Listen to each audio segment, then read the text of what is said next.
Cikgu Haji ada kerjaan lain? Tidak ada. Hanya silat. Ya. Hanya silat. Kalau kita ingin mengenal apa pengetahuan kita, maka kenallah yang mencipta pengetahuan itu. Wujud kidam baqa mukhalafatuhu lil hawadith. Ya.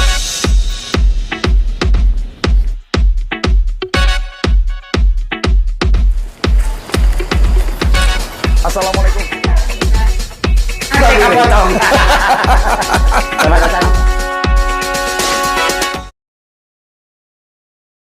Bismillahirrahmanirrahim. Assalamualaikum warahmatullahi wabarakatuh. Waalaikumsalam warahmatullahi.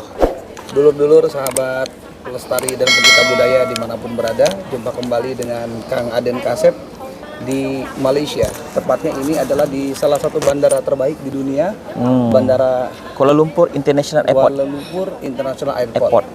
Pada hari ini Kang Aden bersama tamu spesial, salah satu pecinta budaya, pelestari budaya, seorang pesilat internasional dari Malaysia. Beliau juga dulu seorang atlet kalau tidak salah ya, Bang Haji. Ya. Yaitu Bang Haji Waiza dari Malaysia, dari Gayung Fatani, Bang Haji. Dari Gayung Fatani, antara bangsa. Antar bangsa Gayung Fatani. Ya? Gayung Fatani antara bangsa. Baik, kita sapa dulu. Assalamualaikum Bang Haji. Waalaikumsalam. Allahumma shalli ala sayyidina Muhammad. Terima kasih Aden. Alhamdulillah. Sudi menemu ramah saya. Wah. Sudi menemu ramah saya dan alhamdulillah salam persilatan kepada warga-warga ataupun di dunia. Ini spesial. Biarlah apa yang terjadi, biarlah Bang Haji dengan bahasanya, Kang Aden dengan bahasanya, ya. Itu Tapi sebenarnya menjadi satu peradaban di satu peradaban di Semenanjung. Apabila kita menerima tetamu, kita coba mengadaptasi siapakah tetamu itu. Siapakah tetamu itu. Jadi secara tak langsung, kerana saya dididik kecil. Saya oleh Allah yang ayahanda saya. Kalau tetamu kemari, maka kita harus mengadaptasi bagaimana kita dapat melayani tetamu itu yang menjadi pegangan kepada saya sehingga hari ini. itu adalah salah satu dasar akhlak dan etika dan adab ya. Alhamdulillah.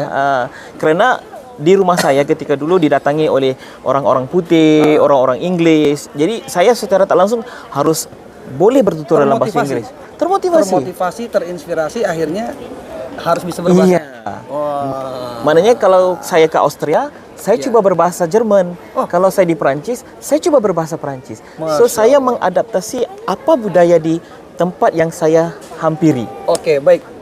Abang Haji, ya. Sebelum kita lanjutkan, kita juga ini ada Presiden FSTI, Guru Rahmat Shah, ya, yang selalu tersenyum manis dengan kumisnya yang tak asing dan tiada dua ya. Assalamualaikum. Waalaikumsalam warahmatullahi wabarakatuh. Abang Guru Rahmat Shah, sehat selalu. Waalaikumsalam warahmatullahi wabarakatuh. Ya, sebelum kita lanjut ya, tadi ini menarik sekali berkait dengan adab di pencaksilat ya. Tadi akhirnya Bang Haji Waiza terinspirasi, termotivasi untuk dapat berbagai bahasa ya. Nah, mungkin kita sapa dulu, mengingat di sini yang akan menyaksikan ada sahabat-sahabat kita dari berbagai antar bangsa. Boleh disapa dengan bahasa yang Bang Haji bisa. Silakan. Assalamualaikum. Kita sebagai orang Melayu yang beragama Islam, sapaan kita Assalamualaikum warahmatullahi wabarakatuh. Kalau kita di Austria, kita sapaan dengan Grüß Gott. Kalau di Jerman, Guten Tag. Kalau di Perancis, kita sapa dengan sama ada comment allez-vous, how are you, comment allez-vous, ça va bien, merci beaucoup, maknanya berterima kasih dengan suasana pada hari itu. Masya Allah. Tapi ada yang menarik, kalau di Sunda bagaimana, Abang Guru Rahmat Shah? Wah, kalau di Sunda? Sebenarnya saya bukan orang Sunda, orang Medan. Jadi tapi karena tinggal di Sunda, bisa nyampaikan sampurasun. Rampes. Baik, alhamdulillah ya. Ini kita baru pembuka. Ya, sahabat-sahabat semua, Bang Haji ya. Mungkin Bang Haji bisa cerita dulu seorang Haji Waiza ini perjalanannya. Yang Kang Aden ketahui, Kang Aden mengenal Bang Haji sebagai salah satu praktisi ya di silat, dan juga Kang Aden juga sangat tertarik dengan tulisan-tulisan dan buku-buku yang ternyata Abang Haji ini atau Cikgu Haji ya di Malaysia disebutnya guru itu dengan sebutan Cikgu ya. Panggilan guru ataupun panggilan pengajar ataupun itu dipanggil Cikgu. Cikgu ya. Cik guru. Sebenarnya kalau panggilannya Cik encik guru, ataupun cik guru. Kalau encik itu pada lelaki, kalau cik itu pada perempuan. Oh, ada enciknya ya? Ya, kalau encik, maknanya kalau dipendekkannya itu cikgu. Cikgu. Iya. Kita tidak memanggil guru. Ya. Karena guru itu adalah jawatan. Oke. Ya, itu sedikit wawasan ya untuk di Malaysia. Jadi jangan kaget ketika kita dipanggil dengan panggilan tersebut, berarti ini sebuah penghormatan. Iya. Mungkin di sini Abang Haji Uwaiza bisa cerita ke kita semua. Mungkin singkat dulu perjalanan sedikit ini bagaimana bisa menjadi seperti sekarang ini. Alhamdulillah. So, saya bernama Azi Wahija bin Yub. Jadi Azi Wahija itu adalah mengikut di dalam keturunan saya. Azi, A itu Ayub, panggilan pada arwah ayah saya. AZI, Azipah adalah panggilan kepada emak saya. Dan Wahid itu adalah datuk saya. Wahid. Ismail itu adalah moyang saya. Dan Jadunia itu adalah moyang kepada moyang saya. Jadi saya berketurunan daripada Tuan Seribu Raja. Jadi berturun-turun saya memegang salasilah itu. Itu dari segi keturunan. Mungkin kerana keturunan itulah menyebabkan saya melibatkan diri dengan silat secara lebih agresif daripada seorang anak gelanggang belajar sampailah menjadi juara di tingkat nasional, di tingkat antarabangsa dengan kategori yang berbagai, acara berlawan dan juga seni. Kerana saya ingin mencabar diri saya, bagaimana kita sebagai seorang anak, sebagai seorang anak didik atau sebagai seorang murid dapat membanggakan kepada kedua ibu bapa kita, kepada guru-guru kita, kerana itulah satu jalan yang kita dapat bermotivasi membangunkan diri kita sendiri. Nah, sejak usia berapa cikgu saya mengenal silat ya? melibatkan silat ni dari umur 12 tahun. 12 tahun. Dan 13 tahun saya bergelanggang. 13 tahun di 12 tahun mulai mengenal 13 jadi tahun bergelanggang. Mempraktikkan secara sendiri. Okay. Jadi ada di ruang yang lapang, belajar menumbuk walaupun tidak tahu secara praktiknya, secara tepatnya apa itu tumbuk, apa itu serangan-serangan yang bisa kita keluarkan. Tetapi bila berumur 13 tu saya masuk ke gelanggang secara rasmi. Siapakah yang pertama kali memperkenalkan? Jurulatih saya Cikgu Rahman Ismail. Cikgu Rahman. Daripada Cikgu Rahman Ismail, kemudian saya di tahun 88 berkesempatan ke Batu Kurau. So Batu Kurau ni adalah satu destinasi dulu guru-guru di Melayu Semenanjung di aliran Patani berkumpul. Jadi mereka berkumpul itu bagaimana mengembangkan ilmu silat dan Patani. Kemudian daripada situ tahun 88 saya belajar dengan salah seorang pada gurunya, Imam Mansur. Ketika itu saya berumur 16 tahun. Dan saya datang ke kampung, saya pulang ke kampung ke Batu Kurau. Dia adalah sebuah kampung. Dan bila saya sampai, silat itu diajar di surau. Jadi surau saya di tempat di Indonesia musola, majelis seperti itu ya. Jadi di surau itu bila saya naik ke surau, saya melihat di papan hitam ada ditulis sifat 20. Jadi apabila saya bertanya dengan guru tersebut, yang saya memanggilnya Tok Wan. Tok Wan ni maknanya panggilan kepada kakek. Jadi saya panggil Tok Wan, perlu ke belajar sifat 20? Kalau kita ingin mengenal apa pengetahuan kita, maka kenallah yang mencipta pengetahuan itu. Wujud kidam baqa mukhalafatuhu lil hawadith. Dan seterusnya. Wahdaniyah, qudrah, iradah. Kerana pengetahuan itu yang kita akan gunakan di dalam pengetahuan silat. Jadi sebelum artinya lebih dalam dengan teknis-teknis di persilatan, maka ini dulu yang digali oleh Cikgu. Saya alhamdulillah berkesempatan ataupun mendapat satu pelajaran yang penting kepada ilmu persilatan, yaitu tauhid, mengenal Tuhan. That's one. Tauhid. Sebelum bergelanggang ataupun sebelum mengenal apa itu silat. Tetapi sebelum kita mengenal apa itu silat, maka guru memperkenalkan siapa sebenarnya yang mengilhamkan silat itu. Yang mempunyai ilmu di atas ilmu. Luar biasa ya. Jadi alhamdulillah saya terdidik begitu. Saya terdidik dengan kaedah silat secara tradisi. Itu sebabnya apabila terpanggil dengan festival apa ini oleh Mas Rahmat kita ni FSTI itu membuat tradisi, menaikkan tradisi. Jadi saya punya inilah hala tuju kita sebenarnya. Mempertahankan tradisi itu. Jadi catatan tadi adalah tauhid sebelum melangkah ke lebih jauh, ini menjadi fundament ya. Fundamental. Kerana kita ada 7 dalam tauhid tadi, pengetahuan yang kita pakai daripada ketuhanan kepada hamba. Yaitu kudrat, iradat, ilmu, samad, basar, kalam. Jadi 7 itu dipakai kita. Kalau kata kita kudrat kita hanya bisa mengangkat. Tapi kudrat Allah Ta'ala menjadikan sekalian alam. Jadi di situ tu yang menjadikan kita ni hamba yang lemah, yang tidak ada apa-apa. Jadi kita memerlukan pertolongan itu. Memerlukan pertolongan Allah. Jadi itulah asas kepada ilmu persilatan. Basar melihat ini sangat penting sekali seorang pesilat memiliki pandangan penglihatan yang luas dan selanjutnya. Insya-Allah.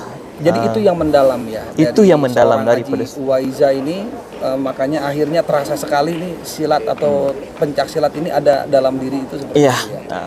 Karena yang pertamanya itu mungkin darah keturunan. Ada nasab sanad daripada leluhur. Daripada bapak saya keturunannya saya mendiling. Kalau karya daripada ibu saya itu keturunannya dari Patani. Dan juga kakek-kakek saya itu semua pejuang. Ibu juga pesilat? Ibu tidak pesilat. Tetapi kakek-kakek, keluarga itu semua orang-orang silat. Orang-orang pejuang. Yang berperang menentang Siam, berperang menentang penjajahan. Dan di kampung kelahiran Tok Wan saya ataupun kakek saya ada Tugu. Nama beliau ada di situ sebagai pejuang yang mempertahankan kampung daripada komunis. Ditembak 7 liang. Tapi 7 tembakan. Tak apa. Alhamdulillah masih sempat keluar dari hutan dan diselamatkan oleh orang kampung. Masya Allah. Dan diberi pingat anugerah oleh Sultan Perak ketika itu. Masya Allah. Ya ini luar biasa ya para pejuang ya. Jadi mungkin kerana itulah terdidiknya saya dari segi rohani seorang pejuang, yaitu kakek-kakek saya. Dan menghalalkan tujuan saya, Allah menjadikan saya, menciptakan saya untuk berdakwah, meneruskan perjuangan Rasulullah dengan melalui silat. Silat pertama kali yang dipelajari oleh Cikgu? Saya hanya belajar satu saja silat. Gayung Fatani. Sejak awal? Sejak awal. Sampai dengan hari ini? Oke, berarti ini kita menarik berkaitan dengan Gayung Fatani. Mungkin bisa cerita tentang Gayung Fatani. Karena Gayung Fatani, karena apa? Karena guru-guru yang saya jumpa yang beraliran di Gayung Fatani, mereka adalah merupakan guru-guru silat yang berbeda-beda aliran. Jadi akhirnya mereka belajar Gayung Fatani dan menjadi guru di Gayung Fatani karena kelengkapan pengetahuan itu ada di Gayung Fatani. Jadi ini Gayung Fatani ini artinya cikgu-cikgunya justru memiliki wawasan dari berbagai aliran lainnya, tapi akhirnya mereka mempelajari Gayung Fatani dan kekal di situ sebagai guru di Gayung Fatani. Dan aliran-aliran itu ada sebagai pengetahuan, tetapi tidak diteruskan karena yang diteruskan itu Gayung Fatani. Mungkin cerita sedikit tentang Gayung Fatani Gayung Fatani, apabila saya melihat, bila saya macam kita sebagai seorang Islam, kenapa kita menjadi seorang Islam? Kerana mula-mula kita sebagai anak tidak ikut. Tetapi sampai ketika diberi pengetahuan, sampai ketika diberi ilmu, kita pun mengkaji. Kenapa aku Islam? Jadi dengan segala sanad, dengan segala yang dikatakan dakwah yang kita terima, dengan segala pengetahuan pembelajaran yang kita, aku berada di jalan yang betul. Inna dina indallahi Islam. Wah, ini kita sambil ngopi nih. Sambil ngopi. Ngeteh ya. Terima kasih nih. Ini disajikan oleh Pak Sekjen. Ya sambil kita lanjut obrolan kita. Ini semakin hangat ya obrolan kita di Malaysia ini. Bang Haji, Gayung Fatani kalau secara asli ini dari mana? Dari Malaysia kah atau dari manakah? Jadi mengikut guru, Gayung Fatani ini yang pertamanya kalau mengikut guru saya yang diceritakan oleh Pak Long Mat Haji mengatakan silat itu bermula dari bahtera Nabi Nuh. Pertama kali. Jadi ceritanya bermula di situ. Daripada bahtera Nabi Nuh maka diajarkan 3 lelaki. Diajarkan ilmu, kemudian bila bahtera turun maka mereka berpecah. Ada ke Cina, ada ke Nusantara, dan ada ke tanah Arab gitu. Kita sambil ke layar. Jadi dari menurut ceritanya dari Bahtera Nabi Nuh ya. Dari Bahtera Nabi Nuh turun. Jadi tetapi selepas mereka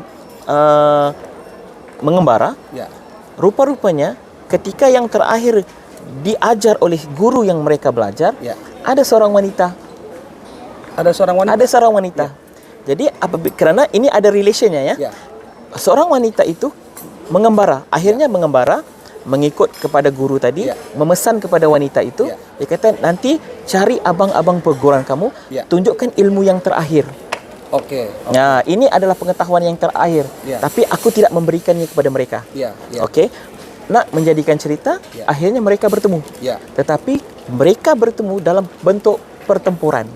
Di antara ketiganya bertempur. Bertempur.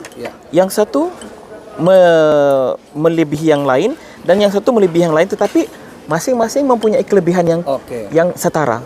Kemudian datang wanita tersebut dan ketiga-tiganya disapa. Saya bisa mengalahkan semua ilmu-ilmu itu. Dan mereka bertempur 3 melawan seorang perempuan.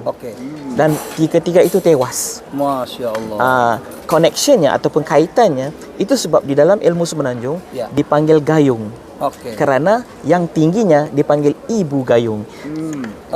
Jadi connection pada wanita itu dalam cerita galur daripada guru saya, kata di akhir nanti ada seorang wanita akan timbul sebagai guru.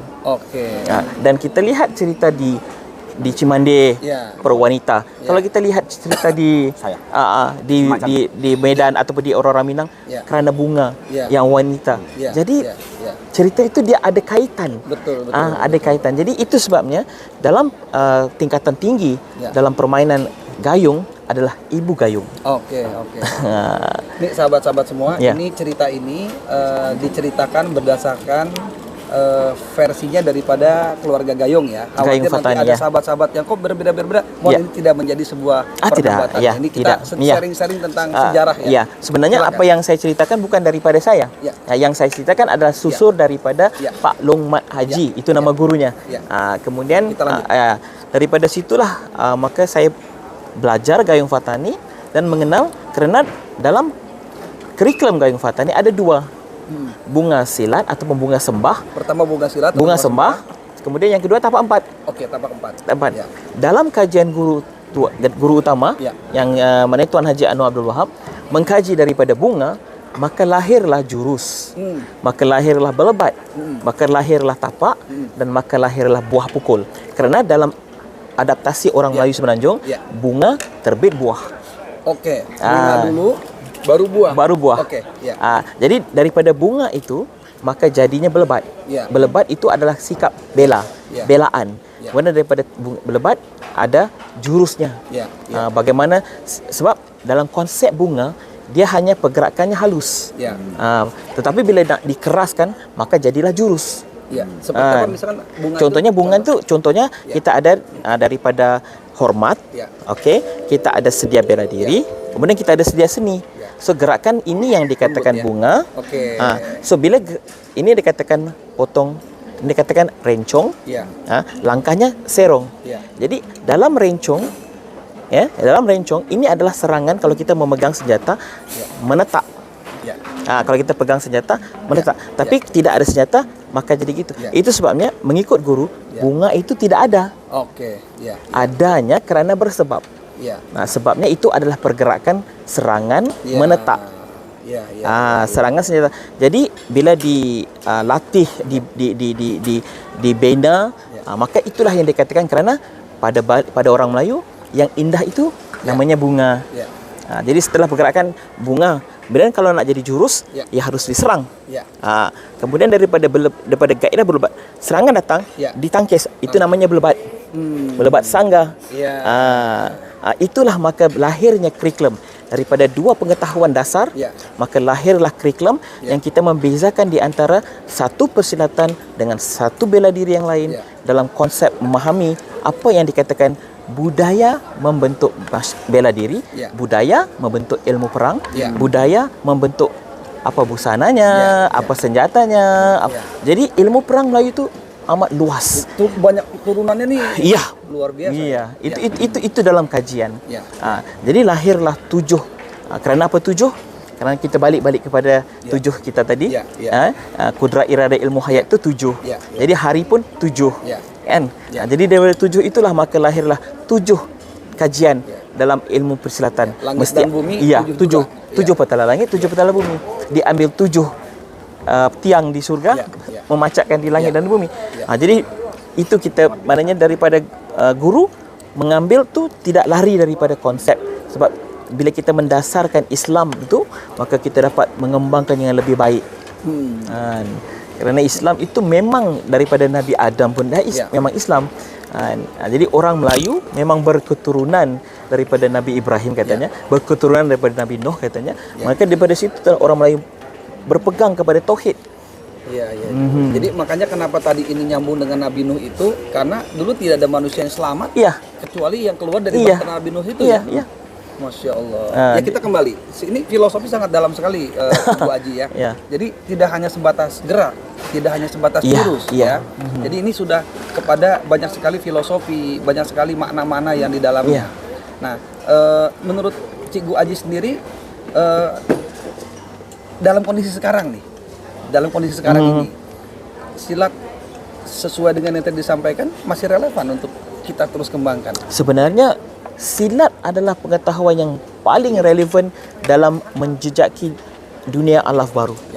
Sebentar, kenapa Kang Aden menanyakan itu? Karena di zaman milenial ini sudah mulai ada banyak sekali anak-anak muda yang sudah mulai meninggalkan, yang tidak peduli, dan bahkan untuk apalah kita belajar seperti itu, kita bukan zamannya. Nah ini makanya ini perlu kita sedikit gali dari Bang Haji. Karena kita sebagai pendukung ataupun sebagai orang tua, kita harus memegang peranan ilmu persilatan itu untuk kita sampaikan kepada masyarakat ataupun kita panggil anak-anak baru ataupun dunia baru. Kerana di dalamnya tidak pernah kurang walau sedikit pun.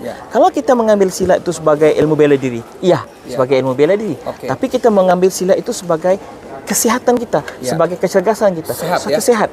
Kita berpeluh sebagai senaman. Itu kecerdasan. Itu pengaruh sebenarnya. Karena saya pernah melatih anak autism. Anak autism itu yang keterbelakangan ADHD, ADHD. Jadi sekarang ni ramai lahirnya generasi ADHD yang sebenarnya mereka itu mempunyai kemahiran yang tertentu. Kalau anak normal, kemahiran mereka boleh dibentuk berbagai. Tapi kalau ADHD ni dia kemahirannya ada yang telah termaktub di dalam fizikal mereka. Jadi bila saya melatih dengan silat, mereka lebih terarah dalam memahami kehidupan, dalam memahami konsep. Jadi itu sebab saya kata silat itu tidak pernah ketinggalan. Silat itu tidak pernah ke belakang. Orang kata, oh apa dah sekarang silat, sekarang orang pistol, sekarang begitu. Sebenarnya bukan itu matlamat kita belajar silat. Matlamat kita belajar silat adalah menjadi manusia, menjadi yang dikatakan Islam, iman dan ihsan. Itulah matlamat silat itu. Bukan sebatas jurus, bukan sebatas menjatuhkan lawan, bukan. Karena kalau kata saya tumbuk Kang Aden, jadi Kang Aden tangkis, okey. Kemudian apa? Tetapi sebenarnya kita kan ukhuwah, silaturahim itu yang lebih panjang daripada tumbuk dan tendang. Betul. Kalau saya tumbuk Kang Aden tangkis, saya tumbuk habis. Selepas 5 minit hanya ada yang menang, hanya ada yang kalah. Selepas 5 minit masing-masing penat, capek. Tetapi yang diteruskan itu apa? Silaturahim. Yang itu yang berpanjangan. Yang walaupun Kang Aden berada di satu negara yang lain, saya berada di negara yang lain, kerana silaturahim itu maka tidak ada yang membataskan. Ini bukti. Bisa ngopi di bandara Kuala Lumpur terbayang nggak bisa ketemu Kang? Memang itu terbayang. Itu di luar jangkaan kan. Masya Allah. Jadi dan mungkin ada satu lagi Bang, Pak Cikgu Haji ya. Boleh. Kan silat itu kehidupan. Jadi silat itu juga bisa menjadi sebuah kehidupan, Bang. Sebenarnya silat itu kehidupan. Karena Kang Aden mau nanya. Cikgu Haji ada kerjaan lainkah selain bersilat? Kehidupan saya hanya dalam silat. Nah, catat dulu. Catat. Kehidupan saya hanya bersilat. Daripada ketika tidak kantoran, tidak official, tidak pernah. Tidak pernah. Walaupun saya ke kantoran itu saya mengurusi silat. Kalau saya pergi ke mana? contohnya saya bekerja di Proton. Ya. Saya pernah bekerja di Proton, tetapi dasarnya saya mempunyai klub silat di sana. Dan saya mengurusin silat di sana. Secara tak langsung saya mengurusin silat dan juga kerja yang work day ataupun hari-hari kerja. Tapi dasarnya itu silat. Dan artinya Cikgu Aji sudah bisa merasakan sendiri bahwasanya dengan istiqomah, dengan falsafah silat sebagai kehidupan, you can live with you can live with this life karena sebagai orang silat dan kita faham akan tauhid, berpegang kepada yang memberi rezeki itu Allah Subhanahu Wa Taala, bukan manusia. Jadi kita hanya berdoa memohon agar kita, alhamdulillah, walaupun saya hanya dengan silat, tapi hampir seluruh Eropah. Ini penting kita menggali ini. Kenapa menjadi inspirasi dan motivasi? Karena ini menurun, sudah mulai cikgu-cikgu, guru-guru akhirnya tidak kuat untuk beristiqomah di bidang ini. Lalu ini berefek kepada calon-calon generasi selanjutnya yang tidak ada harapan. Tidak ada masa depan. Nah, sharing. Sebenarnya kita sebagai seorang manusia itu kan harus kita berusaha. Bagaimana kita nak berusaha? Contohnya saya membawa silat. Kalau hanya sekadar pengetahuan yang ada di silat, saya tidak bisa untuk terus ke tengah. Tetapi saya harus didik diri saya mempelajari sains sukan, mempelajari bagaimana mentadbir, bagaimana membuat event. Jadi disitulah saya mengisi kekosongan itu dengan pengetahuan yang memberikan kekuatan kepada pengetahuan silat. Supaya didokong. Dan kita belajar bahasa, kita ini nih pendukung Jadi artinya dengan silat bisa keliling Eropa. Alhamdulillah. Saya sudah buka hampir 6, 7, 8 negara. 8 negara dengan silat. Dan yang terakhir Suriname. Kerana pandemik mereka belajar online. Tetapi sudah ada gayung fatani antarabangsa di Suriname. InsyaAllah kalau ada rezeki saya akan ke sana untuk memperhalusi lagi. Jadi sahabat-sahabat, dulur-dulur semua, silat ketika sudah menjadi bagian diri, ini menjadi bagian daripada kehidupan dan kita bisa hidup dengannya. InsyaAllah. Tapi catatan bukan macam-macam dengan silat. Ini emang menjalani menjalani, menikmati. Rezeki tadi tauhid, Allah yang ngatur. Allah yang ngatur. Ketika ditanya, Cikgu Haji ada kerjaan lain? Tidak ada. Hanya silat. Hanya silat. Punya harta benda? Alhamdulillah adalah sedikit untuk hidup. Artinya bisa. Bisa. Alhamdulillah. Bukan ada Porsche, tetapi ada kereta. Bukan ada banglo, tapi ada rumah. Okay. Bukan ada orang kata emas dan perak, tetapi adalah untuk isteri dan anak. Yang sekadar kerana pegang kita balik kepada Islam itu bagaimana kehidupan Rasulullah. So saya sentiasa melihat seperti mana Rasulullah apabila dijatuhkan dengan satu bukan nak dikatakan satu kesakitan ataupun satu kekurangan, maka Rasulullah sentiasa melihat siapakah Nabi yang pernah diuji oleh Allah. Kalau dia lihat tentang kaumnya, maka dia melihat Nabi Nuh langsung tidak ada umat. Kalau dia jadi Rasulullah melihat apa yang berada di bawah. Tapi kerana itulah kita dapat mensyukuri apa yang kita ada sekarang. Jadi ini mungkin yang disebut dengan berkah ya. Alhamdulillah berkah. Benar, betul. Seperti yang Kang Adeng selalu kongsikan bagaimana mengetuk pintu langit kan. Jadi saya sentiasa mengikut istiqomahnya Kang Adeng. Jadi saya rasa okey. Jadi tidak salah apa yang saya lakukan, cuma saya ini hanya silat. Mungkin Kang Adeng lebih panjang orang kata penglibatannya, tapi saya hanya silat. Tapi saya memasuki dalam berbagai foundation ataupun berbagai bidang hanya menggunakan silat. Mungkin saya dipanggil untuk menjadi koreografer untuk filem, mungkin mengajar pelakon-pelakon, mungkin saya dipanggil oleh universitas untuk memberikan apa itu silat, bagaimana ke silat, apakah silat dapat mendidik anak-anak mahasiswa. So itulah yang saya kongsikan dan alhamdulillah rezeki itu di situ. Ini luar biasa sekali Cikgu Haji ya. Jadi menjadi inspirasi bagi kita semua. Insya Allah. Mungkin sebagai catatan utama untuk para sahabat yang sebagai praktisi silat. Ya. Istiqomah itu penting ya. Ya, sebenarnya istiqomah itu memang akan ada ujian dan dugaan karena ada. Ya ada. Bisa sedikit di-share ujian. Sebenarnya bukan ujian tu daripada saya, tetapi mungkin datang daripada, contohnya lah, mungkin daripada ibu. Bila mau kawin, contohnya. Kemudian datang juga daripada isteri. Oh, saya nak emas yang begini, saya nak rumah yang begini. Yang penting kita terus berdoa dan tiba-tiba ada projek baru. Oh, Eropah panggil. Jadi kita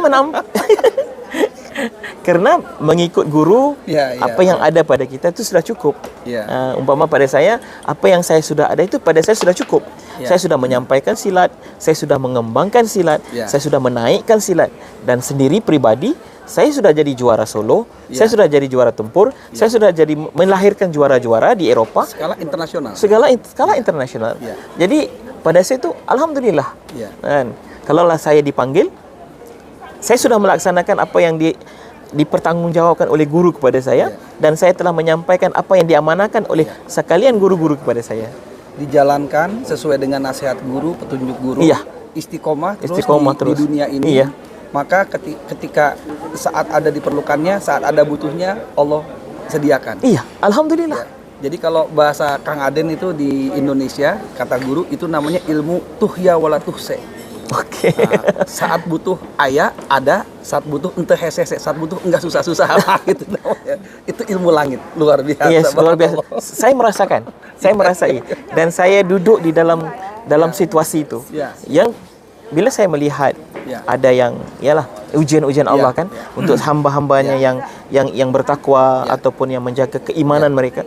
Jadi alhamdulillah apa yang kehidupan saya itu, saya tidak menyatakan selain daripada saya diberkati oleh guru dan saya diberkati oleh kedua ibu bapa saya. Masya Allah, barakallah. Jadi saya tidak pernah tidak makan, saya tidak pernah tidak punya uang, walaupun tidak punya uang, tapi happy. 1 menit datang, cikgu, ini yuran. Saya kata, ya Allah, saya hanya bicara dalam hati, ya Allah, mana nak dapat duit ni? Datang telefon, cikgu, saya sudah masukkan yuran. Cikgu, saya sudah bank in. Masya Allah. Qadarullah, kuasa Allah ya. Iya. Ya, ini cikgu, mungkin jelas diskusi kita ya. Kan cikgu sendiri lebih lanjut dari apa yang dibawa dari para guru, para dato ini, cikgu mendorong ini menjadi sebuah kajian ilmiah akademis. Sehingga di situ cikgu sendiri mendapat satu gelar khusus doktor ya. Nah, mungkin ini bisa cerita ada motivasinya kenapa cikgu ini berjuang sampai ke arah sana itu. Oh, sebenarnya di dalam pembangunan saya sebagai seorang pesilat kepada satu status yang dipanggil pendekar, maka guru-guru berpesan dan guru saya sendiri berpesan, kita harus mengetahui sejauh manakah pengetahuan kita yang harus kita tulis. Wawasan. Jadi di situ tuh saya memberikan sebenarnya saya memberi penghormatan kepada guru saya dengan melahirkan buku. Saya memberi penghormatan kepada guru saya dengan membawa diri saya untuk mengambil Doctorate of Martial Art. Bukan untuk diri saya, tetapi kepada amanah pengetahuan yang diberikan oleh guru itu, di mana saya perlu letakkan. Maka saya letakkan di situ dengan baik. Jadi hal semua itu didedikasikan bukan untuk kepentingan pribadi, tapi memang ini dalam rangka menjalankan amanah agar ini bisa tersiarkan lebih baik lagi. Masya Allah. Seperti mana warisatul anbiya, waris-waris anbiya adalah guru-guru kita yang menyampaikan amanah Rasulullah itu. Jadi inilah amanah yang diberikan oleh guru-guru silat saya untuk saya sebarkan supaya menjadi satu dakwah kita yang kecil.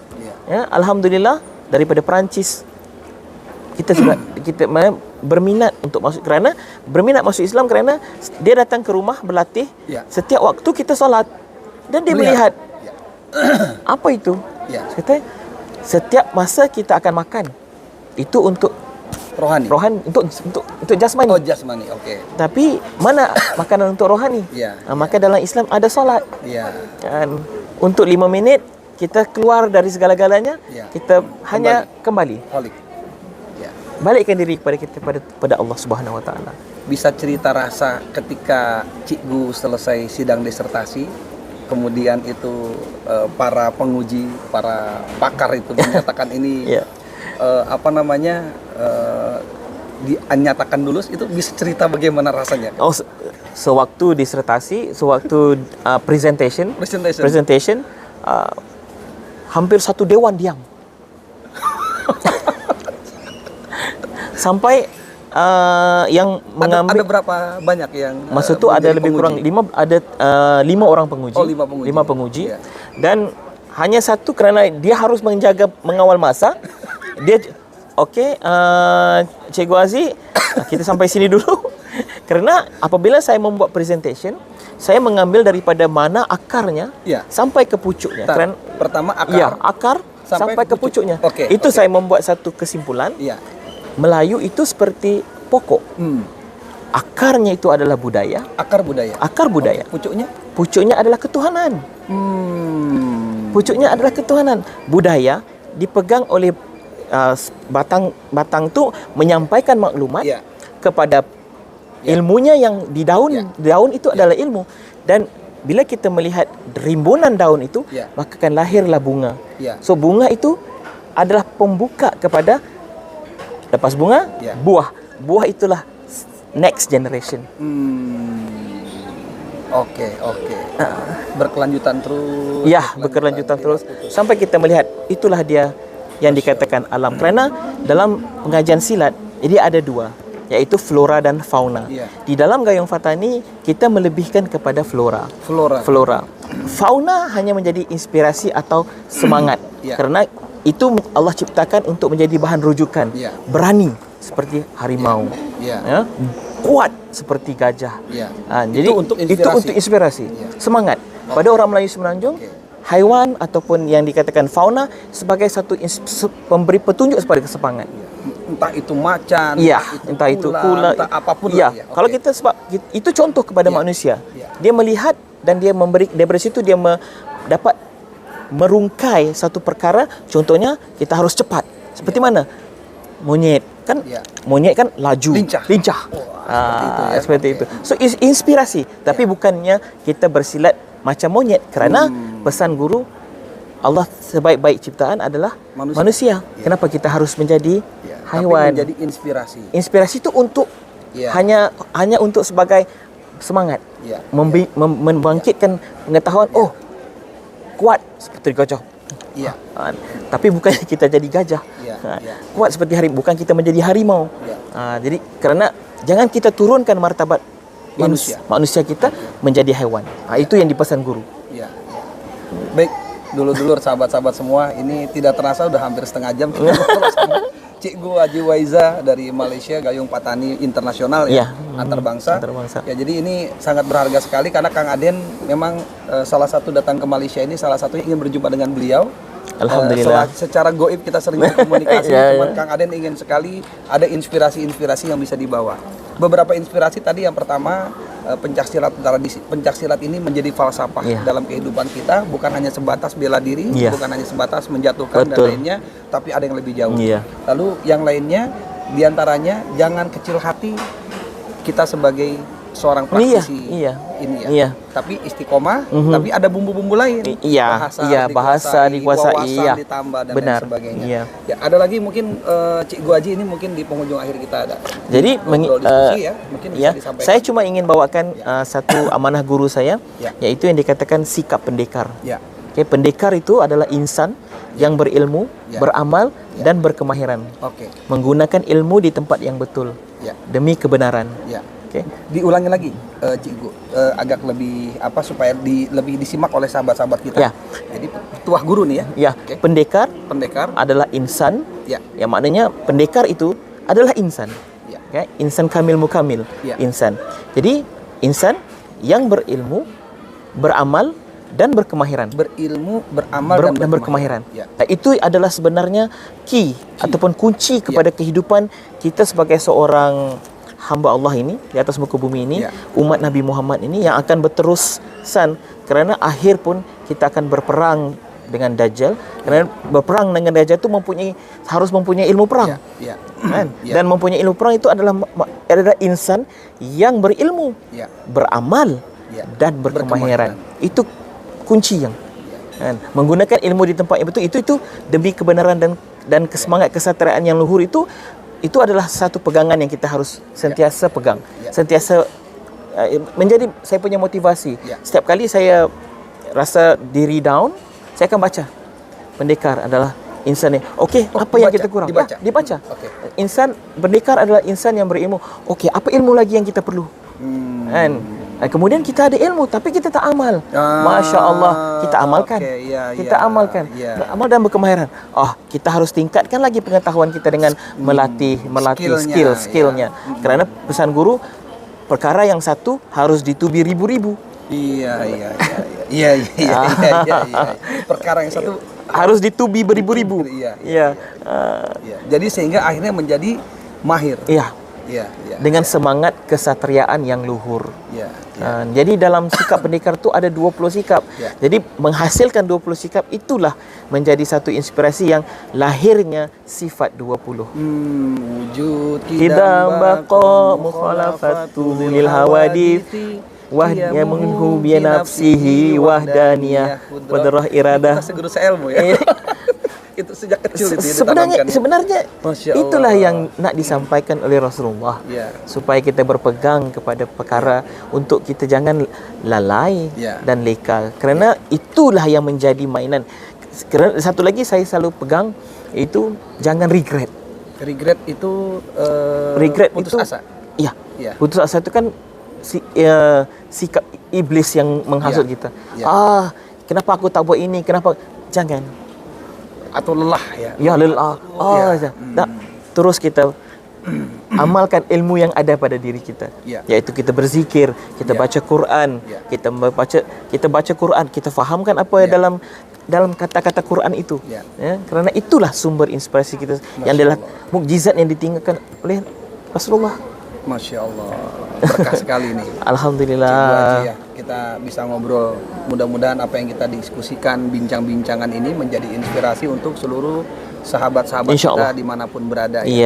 Dan ini mudah-mudahan juga menjadi sebuah motivasi bagi kita bahwasanya dalam kehidupan ini siapapun kita, tidak tadi pencaksilat bukan cuma hanya dipelajari oleh para pendekar atau pesilat, tapi kita ini harus mempersiapkan diri kita. Semakin kuat, semakin sehat, semakin pintar kan, seperti itu. Cikgu, sebelum kita tutup mungkin sejurus dua jurus coba kita maknanya kalau dari segi latihannya dimulakan dengan hormat. Karena hormat inilah penyatuan di antara dua pengetahuan. Yang mana yang zahir dan yang batin. Pengetahuan yang disimpulkan, maka daripada situlah lahirnya gerak. Dan lahirnya gerak yang mempunyai kalimah-kalimahnya tersendiri, yang di dalamnya tersimpul segala pengetahuan, yang di dalamnya tersimpul segala kehidupan yang akan kita lalui sepanjang masa yang kata kullu nafsin za'iqatul maut. Terima kasih semua. Terima kasih sahabat-sahabat, dulur-dulur sudah menyimak obrolan Kang Aden dengan Cikgu Haji Waiza. Semoga sehat selalu. Insyaallah.